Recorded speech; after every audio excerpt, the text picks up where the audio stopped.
వర్షాలకి కదా దింపు లోగో ఎక్కువ నిండిపోయి సెల్ ఫోన్ ఎవరితో సెల్ ఫోన్ వచ్చేస్తుంది ఇంట్లో కొంచెం పైకి లేదు బాబు ఎదురు ఎదురు నవ్వు హలో నీదే 19 వరదకి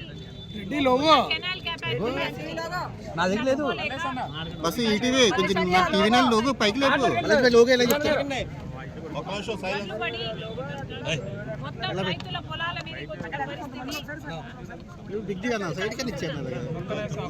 ఒకసారి కెమెరాలు తిప్పితే ఒకసారి నీళ్లు చూపించండి అమ్మా. పొలాలలో ఉన్న దింపాలి లోగోలు దింపాలబ్బా కనపడతలేదబ్బా కింద తిప్పండి అబ్బా లోగోలు దీనికి కారణం ఎవరు అని ఒకసారి ఆలోచన. మొట్టమొదటిగా ఏలేరు కెనాల్ వర్క్స్ జరగకపోవడం వల్ల ఈరోజు ఇంత విపత్తు, ఇంత ఘోర విపత్తు. ఇంతునిందమ్మా కాలువ మొత్తం అంతా పుడుకుపోయింది, ఇంత అయింది అని రైతులు చెప్తున్నారు. ఎక్కడికెక్కడ గండ్లు పడ్డాయి. కెనాల్స్ మీద ఎవరే గానీ వర్క్స్ చేయలేదు.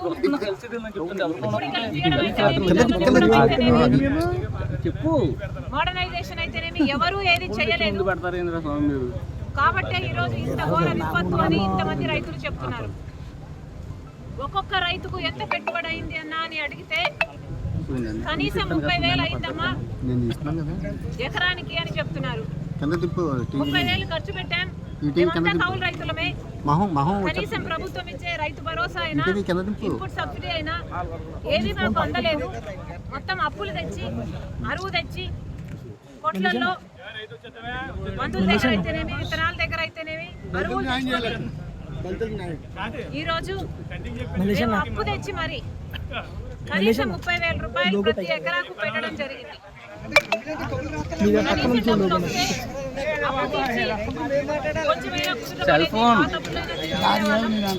కానీ ఈరోజు ఆ పరిస్థితి లేదు.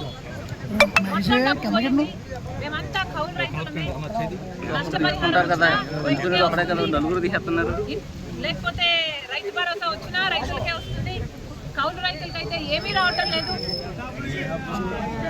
అని వీళ్ళు వాపోతున్నారు. వీటన్నిటికీ సమాధానం చెప్పాల్సింది ప్రభుత్వమే. అసలు రాజశేఖర్ రెడ్డి గారు ముఖ్యమంత్రిగా ఉన్న రోజుల్లో రిజర్వాయర్ కింద ఉన్న కెనాల్స్ ని మోడర్నైజేషన్ చేయాలి, ఆధునీకరణ చేయాలి, దానిని ఎక్స్పాండ్ చేయాలి అని రాజశేఖర్ రెడ్డి గారు దానికోసం ఫండ్స్ శాంక్షన్ చేసి శంకుస్థాపన కూడా చేశారు. రైట్ కెనాల్, లెఫ్ట్ కెనాల్ అని పనులు కూడా మొదలుపెట్టారు. కానీ దురదృష్టవశాత్తు రాజశేఖర్ రెడ్డి గారు వెళ్ళిపోయిన తర్వాత వచ్చిన ప్రభుత్వాలు ఒక్కటి కూడా పట్టించుకోలేదు. మన రాష్ట్రం 10 ఏళ్ళు అయింది ఏర్పడి. కనీసం రాష్ట్రం ఏర్పడ్డాకైనా ఈ చిన్న రైతుల గురించి వీళ్ళ గురించి ఆలోచన చేస్తారు అంటే 5 సంవత్సరాలు చంద్రబాబు గారు ముఖ్యమంత్రిగా ఉన్నారు. తర్వాత 5 సంవత్సరాలు జగన్మోహన్ రెడ్డి గారు ముఖ్యమంత్రిగా ఉన్నారు. ఇప్పుడు చంద్రబాబు గారు చెప్తున్న మాట జగన్మోహన్ రెడ్డి గారు కారణం. దీనికి జగన్మోహన్ రెడ్డి గారు మేము కాంట్రాక్ట్ ఇస్తే దాన్ని ఆనర్ చేయలేదు, క్యాన్సిల్ చేశారు. పోనీ ఆయన వేరే పనులు చేశారా అంటే చేయలేదు. కాబట్టే ఈ ముప్పు వచ్చింది అని చంద్రబాబు గారు చెప్తున్నారు. మరి దీన్ని జగన్మోహన్ రెడ్డి గారు ఏం సమాధానం చెప్తారో చెప్పాలి.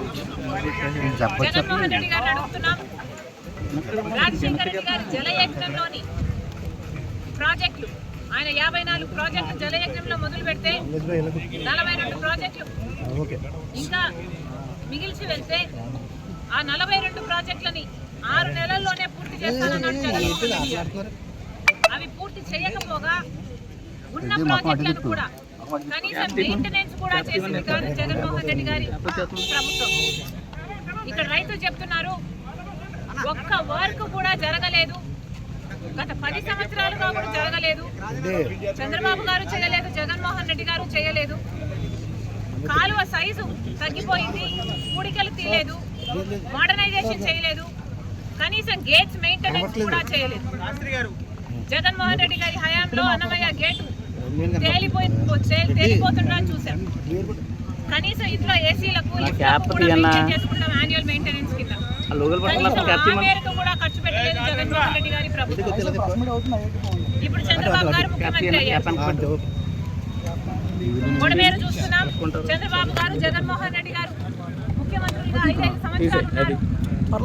కానీ బొడమేరు కారణంగా ఈరోజు విజయవాడ అంతా వరదైపోయింది. కారణం ఎవరా అని చూస్తే ఎన్క్రోచ్మెంట్స్ క్లియర్ చేయనందుకు ఈరోజు బొడమేరు ట్రాజడీని చూస్తున్నాం. మరి వీటన్నిటికీ కారణం ఎవరు? అధికారంలో ఉన్న పాలకులు. శంకుస్థాపన చేస్తే కనీసం అది కూడా పూర్తి చేసే సామర్థ్యం లేకపోయింది తర్వాత వచ్చిన ముఖ్యమంత్రి. మరి వీళ్ళని ఏమనాలి?